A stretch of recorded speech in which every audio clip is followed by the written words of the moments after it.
ಈಗ ಯಾರು ನಿಮ್ ಬೆನ್ ಹಿಂದೆ ನಿಮ್ ಬಗ್ಗೆ ಕೆಟ್ಟದಾಗಿ ಮಾತಾಡ್ತಿದಾರೋ ಅವರು ನಿಮ್ಮಿಂದ 2 ಹೆಜ್ಜೆ ಹಿಂದೆ ಇದ್ದಾರೆ ಅಂತ ಅಲ್ವಾ?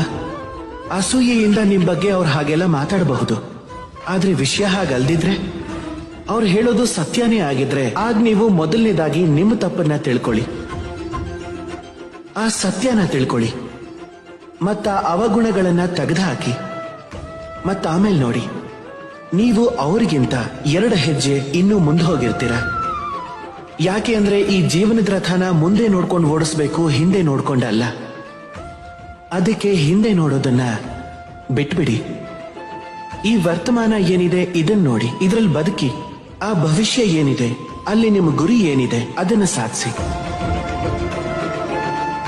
ಮತ್ತೆ ನನ್ನ ಜೊತೆ ಪ್ರೀತಿಯಿಂದ ಹೇಳಿ, ರಾಧೇ ರಾಧೇ.